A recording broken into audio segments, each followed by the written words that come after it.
самое вот это вот пиковое время в августе, в эти знаковые дни.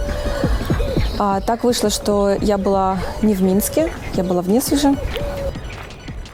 Жутко нервничала и внезапно почему-то решила написать песню о том, что происходило, чтобы не сойти с ума от паники и от непонимания, что происходит. Помню, как я сидела там у себя в огороде между ромашек, думала, какими соседскими огородами уходить, куда уходить, не знаю, почему. И в то же время писалась песня, и песня писалась на английском языке. Мне показалось очень важным сообщить мировой общественности, что происходит, причем в таком миротворческом виде. И я написала балладу. Предатели одного. Так как на тот момент мы жили с моим молодым человеком в Минске, как раз на станции метро Пушкинская, то есть буквально за углом произошли эти плачевные события. Я видела памятник, я видела людей, носящих к ним цветы, я видела, как этих людей тоже потом возили и разгоняли. То, что я явилась, наверное, очевидицей этих событий, потом помогло мне вдруг внезапным образом стать полезной для творческой театральной группы здесь, в Португалии. Я случайно познакомилась с режиссеркой документального театра, который базируется в Синтре, прямо вот где я живу. И они познакомились с Николаем Халезиным из Белорусского свободного театра, и он предложил им свою пьесу об Александре Таряковском, точнее, о снайпере, который, возможно, был виноват в его смерти. Никто из белорусов не был задействован в постановке, в режиссуре, и мне удалось попасть на их генеральный прогон. Посмотрела пьесу, потом отвечала на вопросы актеров и режиссерки, и рассказывала о своих впечатлениях, о том, как я это все проживала, какой был контекст, как много было смятения и замешательства в то время. Just smile like angels, sharing hope and love. I'm gonna tell the truth. Nobody dies in paradise. People just fly like angels, shine like stars above.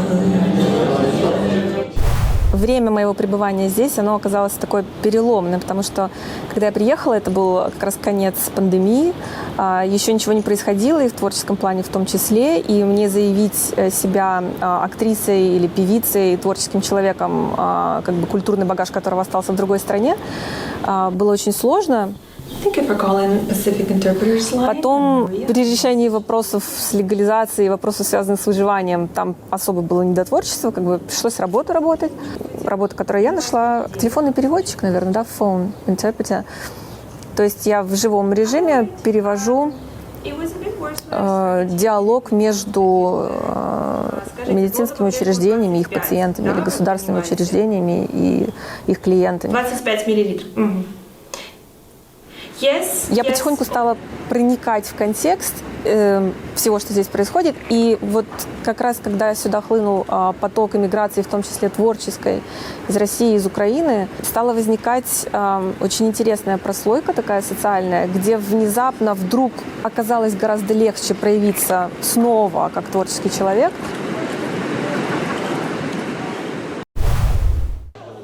В Лиссабоне есть бар. Это прям такое место для творческой тусовки. Я смогла там проявиться как поэт, заявить себя как поэт, и как стендапер тоже.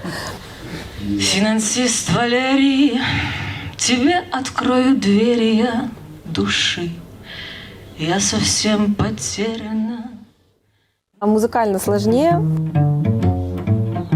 Здесь уклон больше в цыганский джаз, джаз-мануш. И вот мой португальский творческий партнер, сейчас он именно гитарист по цыганскому джазу и играет на виолончели. И когда мы с ним познакомились вместе, я говорю, вот у меня как бы джазовый бэкграунд. Он говорит, я тоже джазист. Давай. И мы померились репертуарами и поняли, что оно что-то не очень совпадает, оказывается. Вот джаз да не джаз. Мы поняли, что мы можем что-то вообще новое придумать, и вышли на тот формат, который у нас сейчас. Мы называемся Lilac Wine, как раз по названию песни, которую, кажется, написала Нина Симон.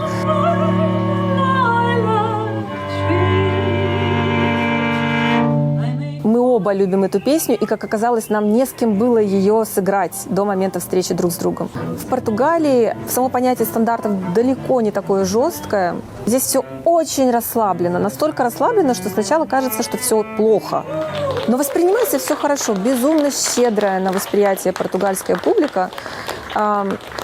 Настолько заставляет себя самого пересмотреть свои же творческие притязания к себе. И ты открываешь для себя уровни свободы и степени свободы, которые раньше были невозможны, а, соответственно, у тебя появляется возможность еще вырасти в творчестве, развиваться дальше, уже не сдерживая себя какими-то довольно жесткими, по португальским меркам жесткими критериями в творчестве, к которым мы привыкли.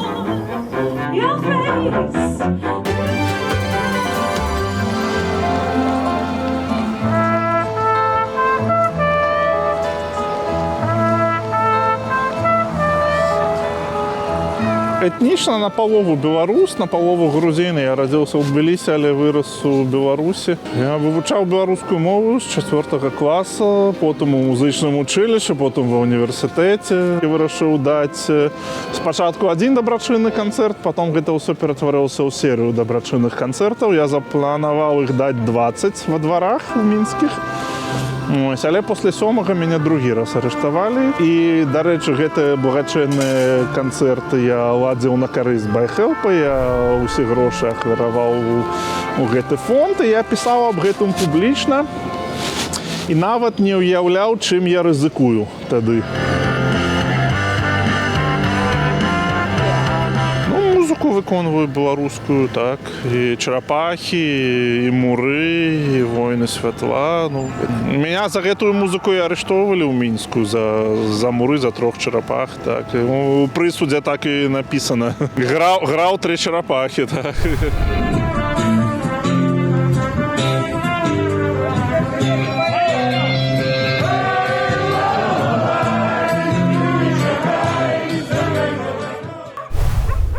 Так, ось я 3 сабак маю, яны ўсе з Грузіі, з Тбілісі, з вуліцы. Мы з былой жонкай іх падабралі. Потым ужо шмат часу пазней, калі мяне арыштавалі, і калі сябры аддалі іх у гатэль для сабак, там кінолаг за ім сачыў. І ён сказаў, што гэці двое, яны брацікі, Пусік і Бімбо.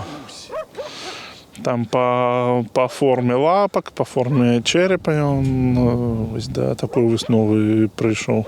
Калі ўзрыв быў каля Херсона-Каховскай гідраэлектрастанцыі, я даведаўся, што акрамя людзей шмат жывёл пакутавала, шмат загінулі. Утонули праз той, што былі прывязаны на ланцугах, і іх гаспадары не выпусцілі і самі з'ехалі. Там жах такі адбываўся, я вырашыў паехаць штосьці зрабіць, якімсьці чынам дапамагчы. Вось, знайшоў людзей, спісаўся з імі і паехаў. У Чорнабаевцы я сустрэў сабачку. Калі яго рашысты то ли машинай пераехалі, потом збіваць аўтаматам сталі. У яго нават потым высветлілася, у яго пальцы в адваротны бок былі выгнуты. Ось я гэтага сабаку забраў спачатку ў прытулак в Адэскую область. І нашлася сям'я з Кіева, яны адмыслова прыехалі в Адэсу, гэта 450 кіламетраў у адзін бок. І забралі гэтага сабачку, і ён з імі в Киеве жыве. Там таксама перавозілі сабак з пункту А в пункт Б, кагосьці ў клініку, кагосьці на ператрымку, кагосьці гэты прытулак. Так, і ў Беларусі людзі любяць сабачак, зразумела, і ў Расіі, але менавіта з боку дзяржавы. У Беларусі ў дачыненні да сабак такі ж концлагер, як і да грамадзян. Іх там адстрэльваюць, забіваюць на вачах у дзяцей. Гэта жах. Гэта такія ж самыя злачынствы, як і супраць чалавецтва. Ось хто ўсё гэта робіць, хто ўсё гэта замаўляе, яны павінны быць пакараны нараўне з губазікамі, самапаўцамі і са всеми гэтымі катамі лукашэнкаўскімі. Я зарабляю ў Літве вулічнай музыкай, гэта мой асноўны заробак, я вучуся. Нацыянальныя святы я заўсёды апранаю літоўскую сімволіку. Перш за ўсё па прычыне павагі да гэтай краіны, ну і па-другое, што хаця гэта ўсё разам, каштоўнасці гэтай краіны на 100% адпавядаюць маім каштоўнасцям. Я вельмі любіў Літву. Ну, хацелось бы, каб Беларусь пазбавілася дыктатуры, стала бы вольнай краінай, далучылася да НАТО, да Еўразвяза. Я разумею, што наўрад ці гэта заўтра ці там праз месяцы адбудзецца, але гэта адбудзецца, ні адна дыктатура не жыла вечна.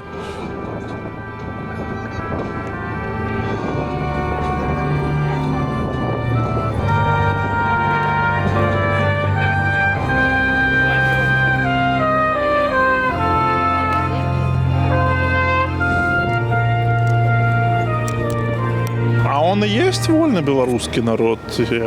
Ось. Паглядзіце на беларусаў у Польшчы, у Літве, у вольным свеце, наогул у ЗША. Там. Гэта вольны еўрапейскі народ. Толькі ён знаходіцца пад акупацыяй, пад прыгнётам адразу двух фашысцкіх і нацысцкіх рэжымаў 21 стагоддзя. Ну, ось такі лёс.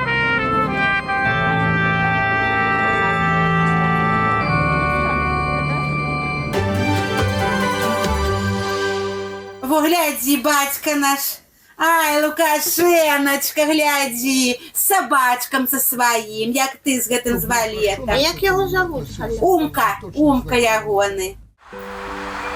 К политической активности моей мамы сейчас, когда я нахожусь здесь, я отношусь хорошо. Потому что тогда, когда мы были в Беларуси, было страшно и опасно хорошо относиться к активности мамы. Поначалу все, конечно, было более-менее тихо, но, наверное, в течение 4-6 месяцев, да, к нам уже начали приходить в гости. Поначалу мы не пускали никого в дом, делали вид, что нас нет, но эти визиты становились все чаще, и мы понимали, что отвертеться не получится, либо нас вызовут в РОВД, либо мы кого-то пригласим все-таки.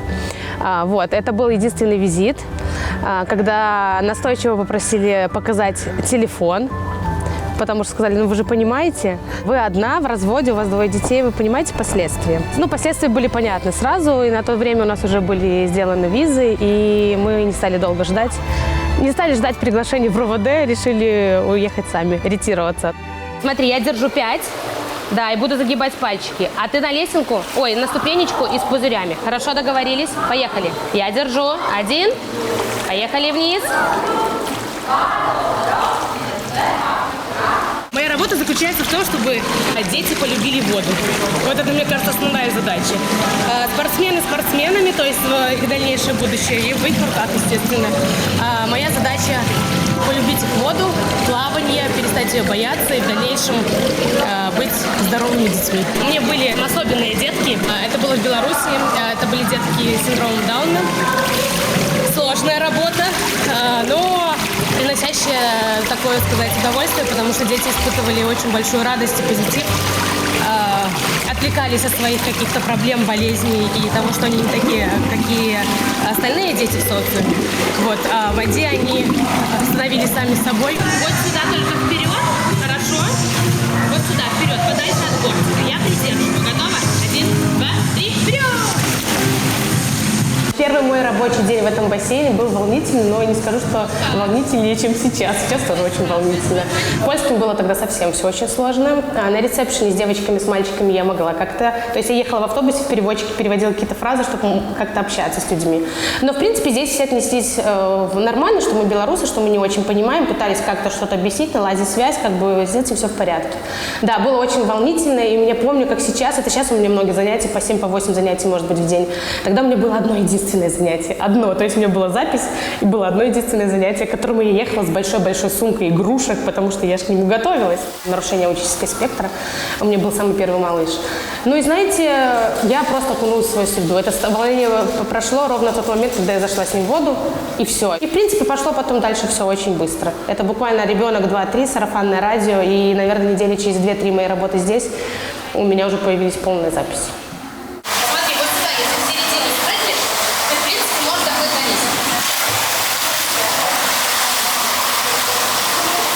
Регалий никаких у меня нет.